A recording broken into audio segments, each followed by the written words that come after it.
Welcome to the Seatrade Maritime podcast for our latest episode of Maritime in Minutes. You're listening to Marcus Hand, editor of Seatrade Maritime News, and Gary Howard, Europe editor of Seatrade Maritime News. Maritime in Minutes is our monthly podcast where we pick out some of the most topical news stories from the world of maritime on Seatrade Maritime News. And today we're covering May 2023.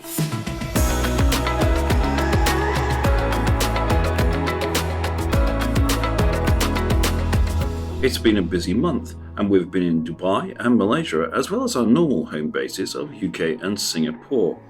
I'll be handing over to Gary to kick us off, who is not virtually sat next to me, as would usually be the case for Maritime in Minutes, but I'll let him explain. Right, okay, so I'm talking to you from the past, as I've had the gall to go on holiday in late May, but due to my unwavering commitment to the Maritime in Minutes podcast, I've picked a few stories from the month so far. First up, I covered a great piece by Reuters, which showed the worrying state of the tanker fleet of Venezuelan oil major PDVSA. Reuters got their hands on a bunch of internal documents from the oil major's transport arm, PDV Marina, which said that half of the fleet of 22 tankers needs immediate attention, advising that 5 be taken out of service and 7 go for immediate repairs. Of course, the cause of all the troubles there are the sanctions against Venezuela, which have been in place for well over a decade now, and are making routine operations like repairs and even new build orders much more difficult to carry out. Basically, you can't get work done in a yard if you can't pay the yard, and I think the document said the last major upkeep was done on the vessels over 5 years ago now. The safety risks of this situation are obvious and immense. PDV Marina said the fleet is at risk of oil spills, sinking, fires, collision or flooding. And just on a personal note, it feels like between this situation and the broader tanker dark fleet, that's in heavy quotation marks there, there's an increasing risk of real maritime catastrophe as the safety checks that the industry has worked so hard to build over the decades are being sidestepped by vessels that really have some of the greatest potential to cause environmental damage. Thanks, Gary. We'll be returning to the Dark Fleet later in this episode. But for week 1, I'm turning my attention to seafarer welfare. With the world having largely returned to normal post the COVID-19 pandemic, it might also be presumed so have the lives of seafarers. But unfortunately, this is not the case, at least in some parts of the world.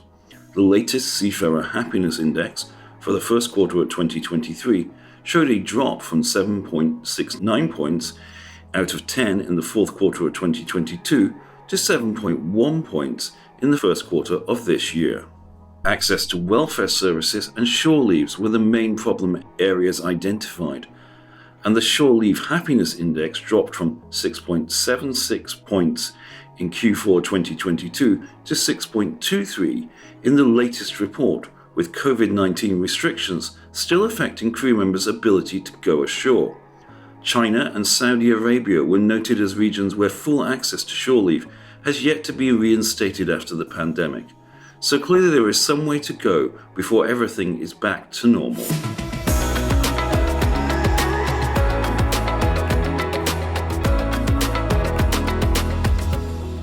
In week 2, Paul Bartlett covered a Clarkson's analysis which compared second-hand ship prices with yard prices.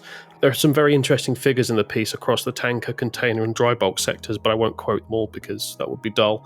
The overall theme is that second-hand ship prices are really quite high compared to new build prices at the moment.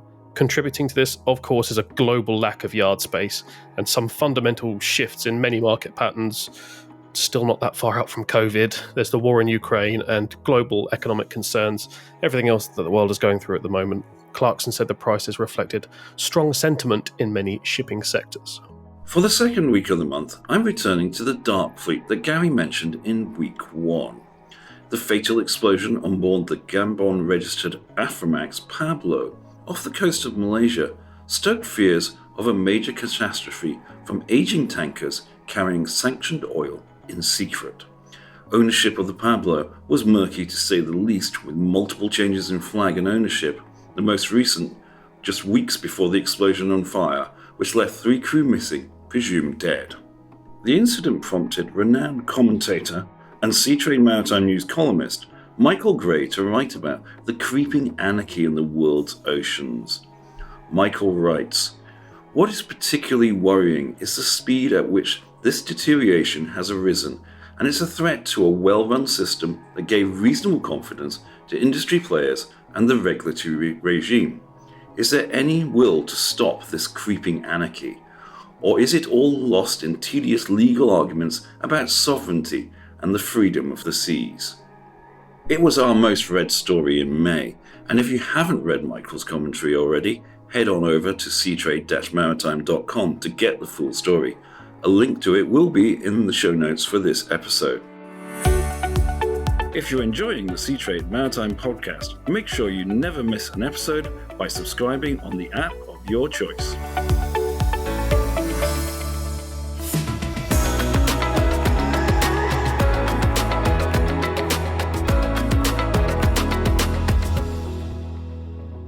Week 3 for me was a trip to Dubai, a few picks from Seatrade Maritime Logistics Middle East, which was held at the Dubai World Trade Center from May 16 to 18.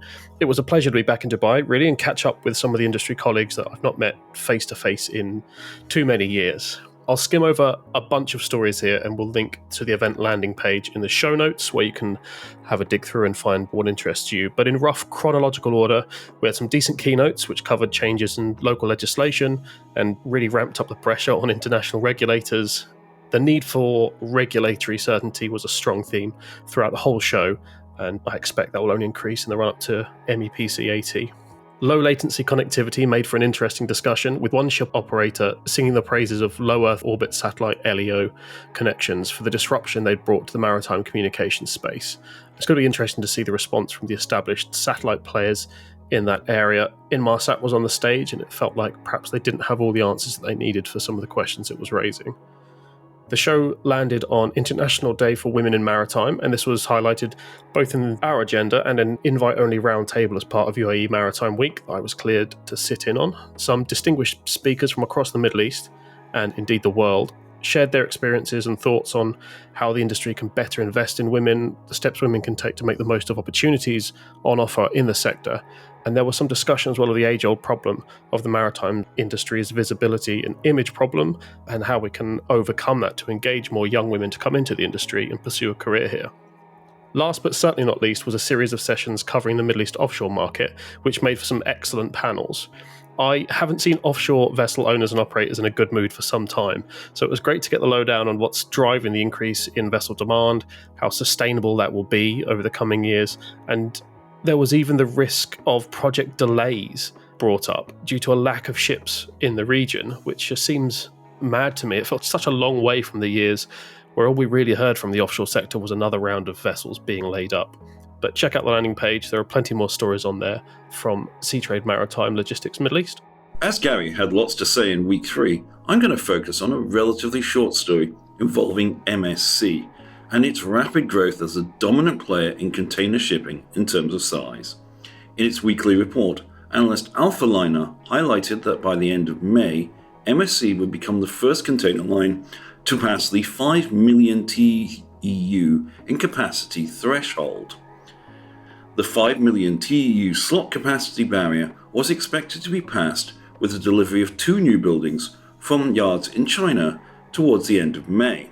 Putting the size and growth of MSC's fleet in perspective, at 5 million TEUs in capacity, it would be roughly equal to the entire global container shipping fleet at the turn of the millennium. Looking ahead, an Alpha Liner said that the 6 million TEU in slot capacity looms for MSC by mid-2024, as large numbers of new buildings continue to be delivered into its fleet.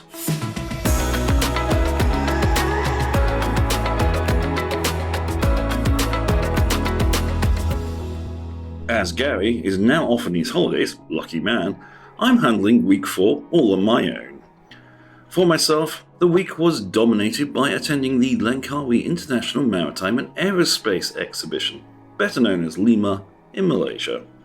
This all-round proved to be a somewhat different experience, as while Malaysia's Ministry of Transport is now a co-organiser of the show, it remains very heavily defence-orientated. Langkawi, as many will know, is also a resort island, making it a somewhat unusual venue for a large trade event. It proved to be a good opportunity to catch up on some of the developments in the Malaysian market, which I haven't covered on the ground, for a number of years and catch up with old friends. Of particular interest were plans for a mega container terminal on Carey Island in Port Klang, which have gained renewed impetus under the current government, and the project was highlighted by the Transport Minister Lok Siu Fook in his speech in the opening reception. Port Carey is a proposed 30 million TEU capacity greenfield development. Speaking with Port Klang Authority General Manager K. Subramaniam, he said a feasibility study into the terminal ticked 90% of the boxes. He described it as a game changer that would be a truly digital, smart and green port. Works would likely start in 2025, with full development taking through to 2055. It's a massive undertaking, but Malaysia has a track record of building mega projects, including in the port sector. Port Klang itself is the world's 12th largest container port, while the port of Tanjung Palapas, neighbouring Singapore, sits in 15th. We also managed to catch up with MISC's ship management arm, Eagle Star. Eagle Star has been a pioneer in operating large LNG dual-fuel crude oil tankers, and CEO Peter Liu had some interesting perspectives to offer. The biggest hurdle he sees to alternative fuel adoption today is not technological or operational, but simply the cost of greener fuels versus conventional ones, and he believes a levelling of the playing field is essential. Away from Lima, we had a couple of top-level ship management interviews that were well worth a read. The 22nd of May saw completion of the OSM Tome merger, and Finn Amund Norby, CEO of the newly branded OSM Tome, talked with us about transforming the two companies into a truly merged enterprise.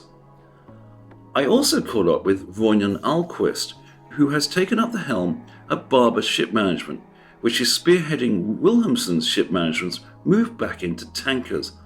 Alquist discussed how he plans to carve out a niche in the tanker market with the revitalized historic Barber brand. Links to both these stories and all the others in this podcast will be in the show notes, so make sure you check these out, or just head over to seatrade-maritime.com to read these and all the latest maritime news. And that's all we have time for in this latest episode of Maritime in Minutes. Thank you for listening.